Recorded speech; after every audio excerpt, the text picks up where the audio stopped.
What's up, Eagles fans, and welcome into All-22 Review presented by AAA. I'm Fran Duffy, joined by NFL Film senior producer Greg Cosell. The Eagles win 18-12 against the Atlanta Falcons here on Thursday Night Football. The NFL opener, we have got a ton to break down. Let's dive into the film. All right, so for this first play, we're going to go late second quarter, Greg.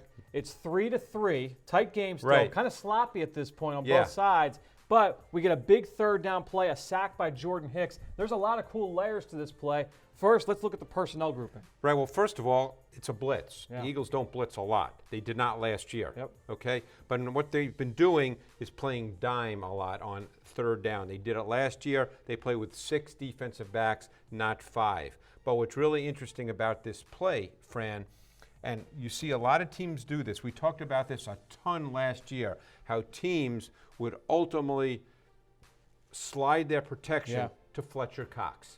So where's Fletcher Cox here?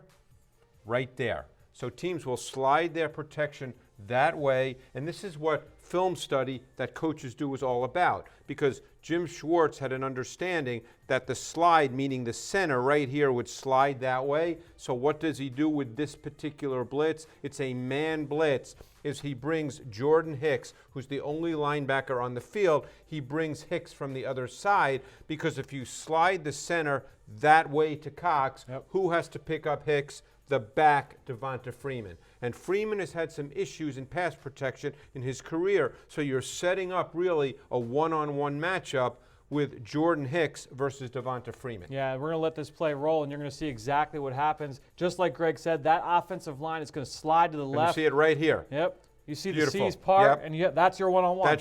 That's what you're creating. Yep. You're creating because you understand how the Falcons are going to pass protect versus Fletcher Cox, and particularly versus that front alignment. Yep. So now you get the one-on-one. That's the matchup you want, the matchup you game plan for. So let's lose this, and now we can let the play run out. You see Jordan Hicks just blow up Devonta Freeman and make a third down sack of Matt Ryan, a critical play in a low-scoring game, which this game was evident it was going to be early on, preventing third down conversions and therefore preventing touchdowns potentially. They're huge, huge plays. A selective blitz there from Jim Schwartz helps force a long field goal for the Atlanta Falcons. They do convert, but it makes it 6-3 going into halftime.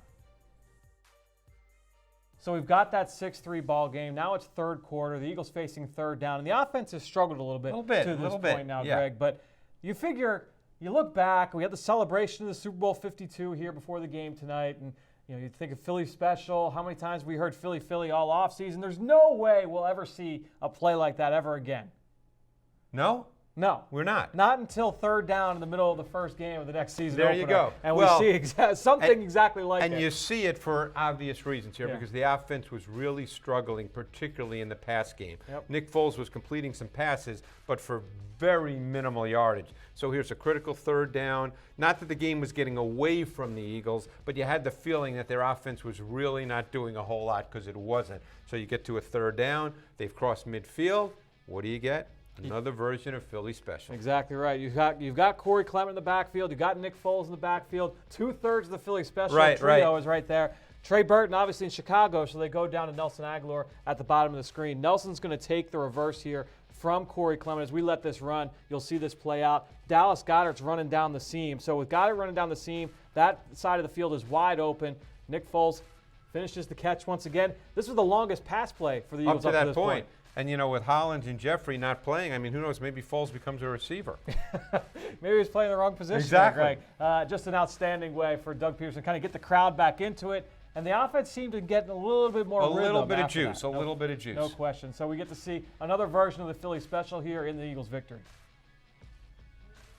All right, so let's fast forward a little bit later in the game. Now another key third down conversion for this Eagles offense and what was really a very creative three-man route concept. Tell us what we're seeing here from the Eagles offense. This was really critical. And when you play against Atlanta, you can anticipate a lot of cover 3. It's single high. It's the zone version cover 3. So what you get is, as you said, a beautiful three-man route concept. First you start with Nelson Aguilar. You can point him out. He's actually going to run kind of a vertical over kind of route, and he's trying to lift the coverage. That's the role he has. Then you're going to take on the same side, you're going to take Zach Ertz, and he's going to run we've seen 1,000 times sort of that intermediate inbreaker. Zach Ertz runs that really, really well. But now, because it's zone and you need to control the underneath coverage so that underneath coverage can't get underneath Zach Ertz and take him away, what do? You have to control him, and now it's a route from the other side, a shallow cross by Mike Wallace to control the underneath coverage. And we'll see that as we clear this and let it run. You'll see how it all plays out. Keep your focus. We freeze it about right here. You see exactly what happens. Aguilar lifts. Here's Ertz running that route, but now the key player is right here. That's the key defender who you just circled. He now gets occupied by Mike Wallace on the underneath route. So what do you get? A very common concept against zone, a high-low concept. And it's beautifully done. You have good protection. Let's run the play, and you'll see exactly how it works. Beautiful. Zach Ertz settles right into the void. It was well done. He throttled down, as you saw. Nick Foles hit him perfectly.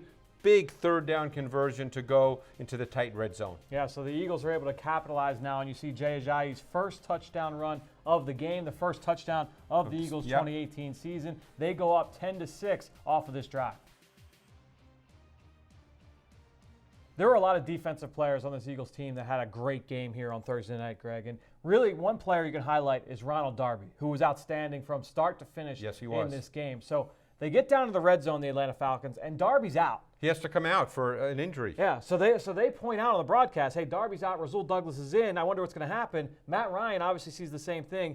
He's going to go towards Rasul Douglas. But before we even get to the throw, tell us what you're seeing here from this Eagles defense. Well, what have we seen with Jim Schwartz over the past couple of years?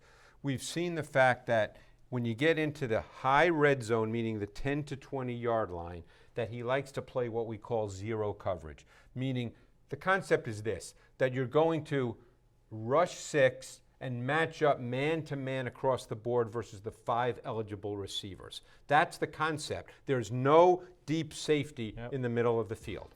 You're matching up man-to-man across the board. That's what cover 0 is. So you're trying to beat them with pressure, force a quick throw. We saw that last year against Washington when Jalen Mills made an interception in the high red zone against Kirk Cousins. I'm sure you recall that play. Forced Kirk Cousins into a high throw. Jalen Mills made the interception. So you're getting the same concept here where they're bringing everybody inside. Now, what this forces the back to protect, so you end up even rushing more than 6 at times, but you're playing man-to-man across the board. You'll see that here. So at the top of the screen, what you have is you have Douglas at the top on the outside, and this is what you get. So if we run this play as we clear it and run the play, you'll see that Matt Ryan feels the pressure. He has to get rid of the ball without definition of the throw. That's what's critical. Even though it doesn't look like Matt Ryan is under major duress, there isn't a body right in his face, he sees it and feels it, and he threw that ball so early, he did not have definition of the throw. And what's great about this, too, is that Rasul Douglas knows the play call. He knows it's a cover 0 blitz. You got to expect a quick throw. He gets his head around, finds the football. Critical point.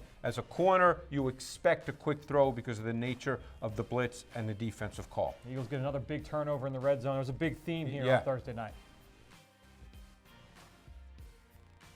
All right, so the Eagles are down now 12-10, and the offense has the football. Key third down. Really a lot of big third down plays here for this Eagles offense, much like the 2017 season. But what do you see here on this play call? Nice run here from Corey Clement. Yeah, it'll be an inside zone run out of the shotgun with Clement offset in the backfield. But what you get defensively here is something that's now become very common in the NFL. You see what we call a reduced front with the 3 linemen here. They're all tight. There's 2 what we call 3 techniques and a 0 technique over the center. And what you have is Deion Jones stacked right behind the center. But what the Falcons do out of this particular front look is they slant their front to the left of the screen.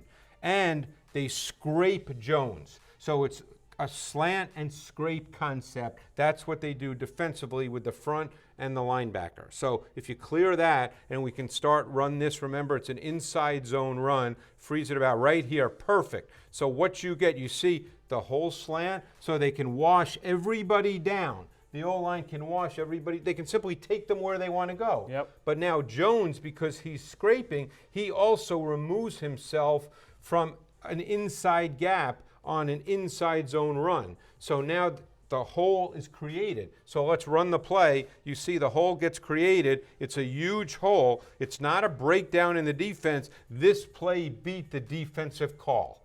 That's as simple as that. And it ends up being a great play call against that particular defense. And what's interesting is that slant and scrape, that's usually a defense against like a zone read or a read option kind of play. And so I don't know if the Falcons were expecting that, but certainly the Eagles had something to counteract that scheme. Yeah, it was a quick hitter, and they caught them. Yep, so now that sets up a huge run by Jay Ajayi. Let's get into that film breakdown. All right, so Corey Clement converts on third down. That sets up this Jay Ajayi touchdown run. And really on one of the staple run plays for this Eagles offense, the pin pull or the sweep, that's Jay Ajayi on the outside. Absolutely. And the reason we say pin pull or sweep is because what they're going to do here is pull the center, Jason Kelce, who's as good as there is at doing this. He's as athletic a center as there is in the league. And they also pull the tackle, Jason Peters. So you can almost call it a CT pull because it's the center and the tackle. And they do a great job with this. But there's other elements to this, and we'll see in a sec. And let's start this, and you'll see the pullers with Kelce and Peters. But right here, really important. Right there is Brandon Brooks. What he's doing is he has to get to the second level as quickly as he can to seal the backside pursuing linebacker, because a play like this, it takes time for the back Ajayi to get to the point of attack. Yep. So you have to try to control the pursuit, because if you don't control the pursuit, by the time Ajayi gets to the point of attack, the pursuit will be there. No question. So it's absolutely critical that you get that backside block. You're expecting Kelce and Peters to make their blocks. That's the front side. That's what you're counting on. Yep. But it's critical to control the pursuit from the backside, and Brandon Brooks, far more athletic and light on his feet than people might think given his size, does an unbelievable job here. So let's play this out, and you'll see the touchdown that put the Eagles back ahead. Yeah, and you can see Ajayi gets up to that second level, and he's uninhibited. The safety is the first man to make contact with him. Absolutely. That all starts with that block on the backside. Absolutely. Critical block. So the Eagles go up now by what was eventually the final score, 18-12 after the two-point conversion. Huge, huge play here in the ballgame. All right, final play of the game. Down in the red zone. Kind of like last year, wasn't it? Very, very familiar. We were talking about that, watching the game. Felt a little too familiar. Yeah, a little familiar. So Matt Ryan's going to drop back here, and it's going to be an incomplete pass to Julio Jones. Opposite sideline than from the last time, but a huge play here by this Eagles secondary. Tell us what you're seeing here, because a little bit of a different route concept from the Falcons here than what we saw last time. Well, we want to focus, Fran, if you want to draw it up right here on the left side of the screen, because what you have here is the two receivers. Julio Jones is actually lined up initially on the inside. Sanu is on the outside. So what you have is you have Sidney Jones on the inside because he's the slot, and you have Ronald Darby on the outside. So what did the Falcons do here? They do what is called a switch release with Julio and Sanu, because what do they want?